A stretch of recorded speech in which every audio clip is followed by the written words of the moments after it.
and welcome to another episode of Conversation on the Road to Success. So, I promised you, as I told you yesterday in the reel on Instagram, that I was going to share some information about neuroplasticity and being in flow. So, I am Neni Carolina Chacin here, and I am a coach for life and business to automate and optimize your life. And I'm so happy to be sharing here with you. We are live on Instagram, on Facebook, on my conversation page on Facebook, and also on YouTube channel. Thank you for watching, as well as Twitch and all the platforms that I have shared here, right? Thank you so much. So I wanted to share these things that I've just learned because there's a lot of controversy. There's actually a little fight in the industry about what is flow and what's neuroplasticity. And some of the doctors actually from Stanford University have been doing some quite research about neuroplasticity. And neuroplasticity is the how when are you in the moment where you can learn the most and the best and most optimal. So neuroplasticity is part of your when your brain is so plastic, so malleable, so ready for learning, and where you can actually grow faster, grow more efficient. But there's also another current, another way of thinking that they call it flow. Be in the flow, to learn and absorb and be in the moment and be optimal. So there's two different currents, and I stumbled upon this training, and I learned a lot, and everything makes sense to me, and I'm leaning more towards neuroplasticity with all these tips that I'm going to give you.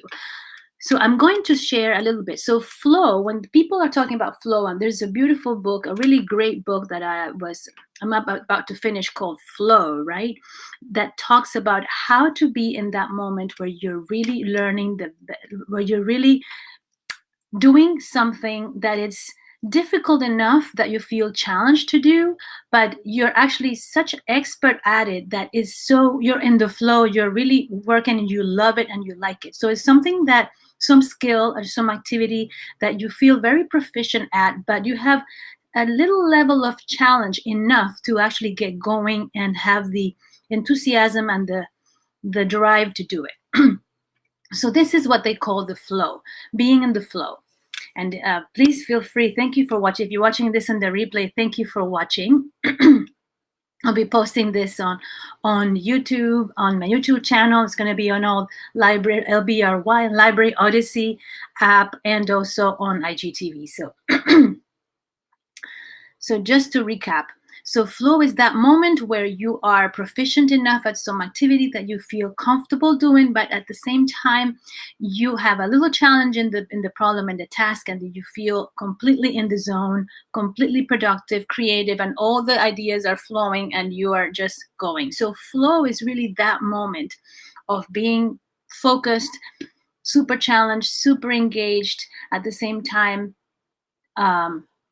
very focused and very efficient and very productive, and you get great ideas and you do a lot of things. But neuroplasticity is when your brain is in such a state that is ready to absorb and actually learn something new and create and expand. So neuroplasticity, imagine you have like a dough where you have elasticity, right? Like something that's elastic, something that grows, something that is malleable. So your brain needs to be more elastic, and it's actually more elastic up to 25 years old because it's ready to learn everything that you have to learn. But then after that, it starts getting a little harder to learn something new faster and efficient, because now you're like kind of settled and it's just trying to be efficient with the body and the energy.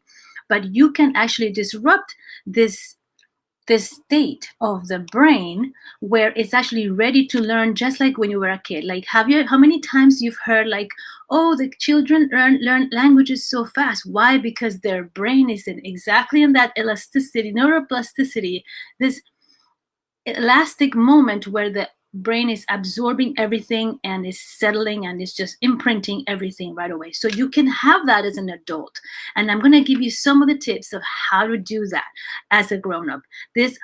How is this helpful for you? Because when you have your brain in that state, then you can learn something new, learn new tasks. For example, there's a new social media called Clubhouse. It's so overwhelming to learn a new app, new social media, new things, new marketing, new sales, new strategies, new information, that you can feel overwhelmed. But how do you prepare your brain to really absorb that fast and actually put it to practice, like really internalize? So I'm giving you one of the things that this doctor in Stanford that I follow and I study from is sharing.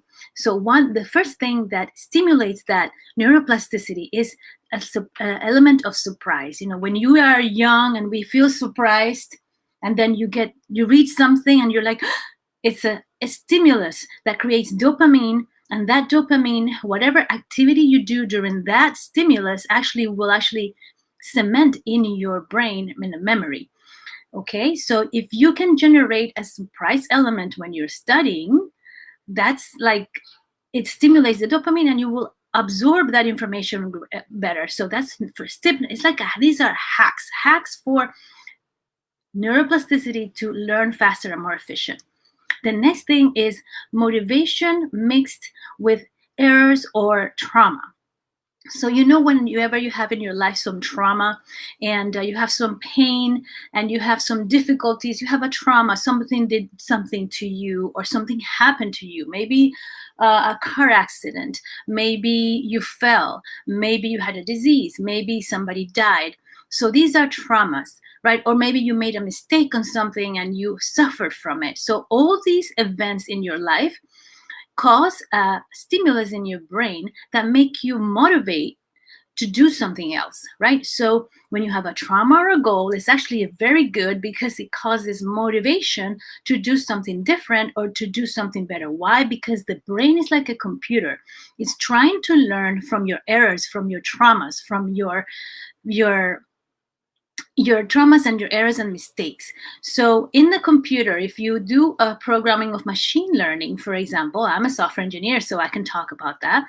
So the computer actually is trying to make as many mistakes as it can to learn. And at the beginning, it just makes as many mistakes to see which one doesn't go right, which one doesn't go right. And at the end, you see it very efficient. It doesn't try any of those options, and it goes only for the ones that go well. So imagine, you can have trauma, you can have errors in your life, but it's all a good thing, because the more errors and the more trauma you have, in a way, makes you more efficient and makes you better at whatever task that you want to do. So you can incorporate the trauma and the errors as a motivator to change and learn. So for example, you can make an error. For example, let's say you're cooking something, and the other day I made a mistake and I took the not the curry, but another pink spice, and I put it in my oatmeal instead of cinnamon. As a result, I had some cumin. So I put the cumin instead of cinnamon. So imagine that error that happened, and it caused an impression. It moved my senses, and then that error caused a motivation to try new things. So in the moment that I generate that error, my brain got stimulated and it got an idea to create new things. So you can actually introduce errors, introduce a little bit of trauma to your life. That's a good trauma, and get motivated to do another task or to learn. For example, okay, every time you don't do your nightly routine and you don't have a good night's sleep and you have a trauma because you didn't do what you needed to do and you had a nice sleep, well, then you're going to force yourself, you're going to motivate yourself, you're going to read 2 pages of a book. So because you have associated that trauma, that emotional, your body's in a bad state, even if it's in a bad state, it's still stimulating the brain to learn. So you do another activity and you hack it. And that's how you hack it, you see? The other way is when you have a need, right? In your life, when you've had some need about something, you actually learn something else, right? So you have a need to move to a new place. So I'm going to have to learn how to communicate with the people in that new place. So a need generates neuroplasticity because it forces you to learn new things to adapt to that need, to fulfill that need. Maybe that need of communication in a new space. For example, for me, living in a new city, I had to learn how to communicate with the people here and where are they, and how to learn new things, learn new apps, where are the social groups. So the need forced me to have neuroplasticity, to have stimulation in my brain so that I can go try new things and communicate, because I had a need to communicate with people. Does that make sense? I hope that makes sense to you. And ask me questions if you want, if you have a question about this along the line. If you have, you can also put a comment. I'll read it. If you're watching in the replay, I'll read it. Thank you for watching. If you're watching, I know some people are watching on Instagram, on Facebook, on everywhere. So this is exactly what we're going to do. Okay, so then the next thing is so the need. So when you introduce a need, a necessity, then you do this, right? The next thing is do things in 30, 60, and 90 minutes. So your brain actually goes into this cycle. So that's why it's always good to have a rest, take a break. When you do an activity and it's taking a long time, just do a change, take a break, and break it up in 30 minutes, 60 minutes, and 90 minutes. So if something takes long, every 90 minutes rotate, every 60 minutes rotate. Same thing with your sleep, right? Your sleep cycles go in 90 days. So that's very important for you to do. The next thing is seeking frustration. So let's say you're going to do something that's going to seek frustration. For example, when you try to do some exercise and that exercise is frustrating because you can't do it. So when you can't do that exercise, it gives you frustration and it wants you to learn. So in that particular moment, the way you can hack it and create that neuroplasticity is that in the moment of the frustration, try to do something else. Try to read something. Try to learn some new word. Try to see a new word in the dictionary, and then just try to create and learn so that you're always evolving your brain and expanding and creating better brain function, and you improve your life. Because the more you stimulate your brain is the one that's going all day, and it's the one that's going to keep you going to have success in your business and your life. And also, you can also learn something and go to sleep. So that sleeping actually kind of processes everything that you've done so far and puts it in the long-term memory. So when you read something, study something, and go take a nap for 30 minutes or nap for 20 minutes, actually that's very good because it'll cement that information. Okay, if you have any questions, again, just type it in there. Then I have a few more things. I have all my notes here, so I'm reading from my notes just to make sure I don't. So another way to keep that neuroplasticity is to be. Neuroplasticity happens when you are alert but calm. So it's alert that you're aware of all your space, but you're calm to make a decision and have a discernment with all the information that you have. But sometimes, many times, we are alert, but we're not calm. We're alert and we're stressed and we're anxious, and we can't make a decision because that stress and that anxiousness doesn't let us make that decision. So the best way is to calm down, but remain alert. And that moment, you can actually learn something, do something better. How do we remain calm? I give you a hack. There's also some good studies that say 2 short breaths in, 2 inhales, and 1 long exhale. 2 short inhales. Immediately you calm down. So you can calm down with that short 2 inhaled breaths and then 1 long exhaled breath out. So that will keep you calm in the moment of alertness that you feel the anxiety or stress. Just do that breath work and it will calm down. So keeping alert but being calm will help you with your neuroplasticity and will stimulate your brain in the moment to make a decision, to be more efficient, to learn. The other thing is have balance errors.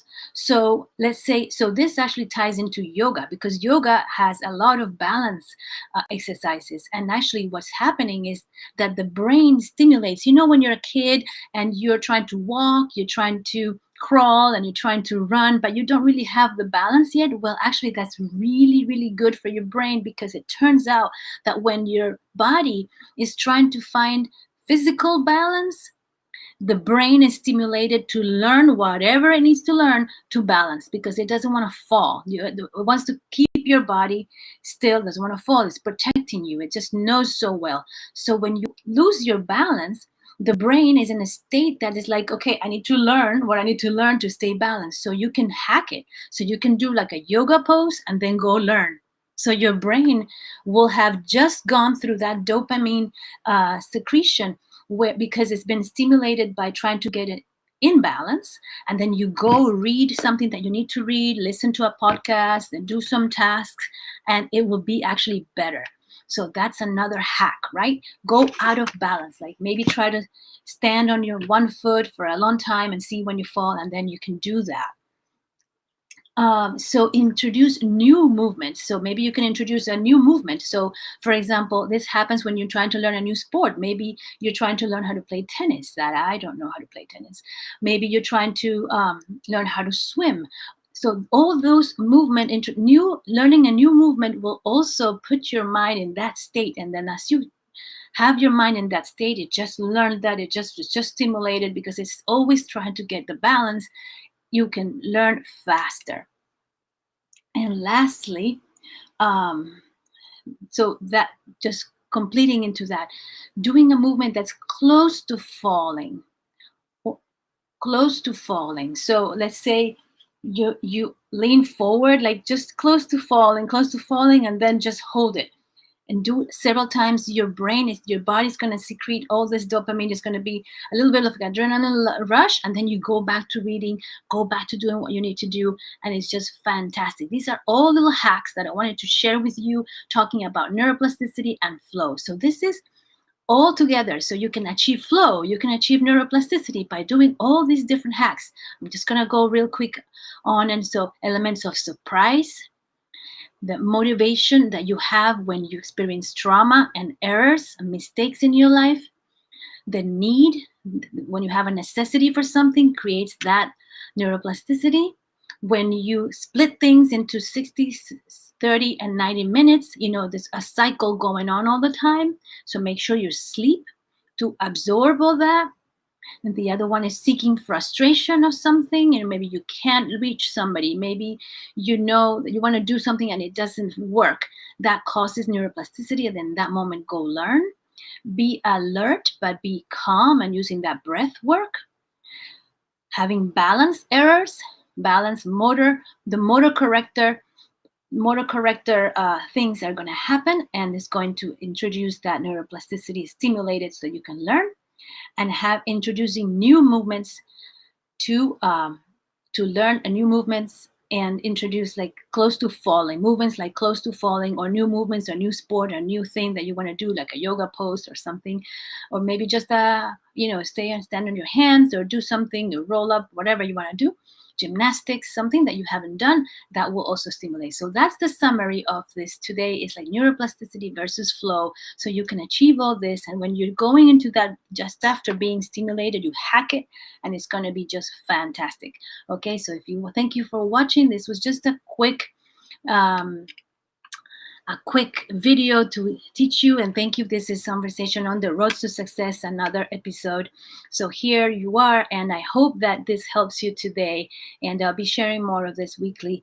So I'm teaching you. So I just wanted to do this video because it's something I wanted to learn. I wanted to show you, because when I learn, you learn. When I grow, you grow. I always share. I love that you're following. Thank you for watching on the replay. Thank you for watching live on Instagram, on YouTube, on everywhere that you're watching from. And thank you for the messages here on Periscope as well. Any advice on letting go? Asking for advice on letting go. Letting go of what? We're talking about how to learn better, and how to learn more efficient, and how to stimulate your brain to make it more plastic, to be more elastic, so that we can be like a child. And it doesn't matter that you're old, 90-year-old person, you can always learn something new. I've met some amazing entrepreneurs. Even George Ross, one of my coaches, actually, you can see the interview with him. He is over 90, and he just learned how to use Zoom and how to do calls. So there's always a way to learn something new, and you can also stimulate. Doesn't matter how old you are. I know that after 25, it kind of It's more difficult to learn, but you can hack it and do all these things that I just shared to be able to learn faster and more efficient. So thank you so much for watching, and see you à la prochaine fois. Letting go of leaves space for something to return. Oh, I see. So you're thinking maybe, how about letting go, using the letting go idea to introduce a new concept? Well, sure, of course, if something is taking space in your brain, uh, absolutely. If you dump it in a diary, if you journal, dump it out, like talk to someone, it will empty that space in your brain for something new, for something that you want to learn. You can let go, definitely let go of negative people, let go of negative thoughts, let go of negative self-talk, let go of fear, let go of bad places. So don't go to the places you shouldn't be going. Don't. Right now we're locked down, so I guess it's good because we can only be at home. Make sure that your home is in the proper environment. Make sure that you have proper ventilation, proper heat. I know that people in Texas are suffering right now because without some people without electricity. If anybody needs some help, I can send me a message about that if you're in Texas. But yes, definitely letting go is good. You have to let go to be able to be free to learn. So thank you so much. And this is Neni for now. And à la prochaine fois. I hope that helps. Greetings, Neni. Hello, Pedro. My Venezuelan piano player from LA that I met recently. It's so good to see you here online. And I hope this helps everybody for learning. And I'll talk to you soon.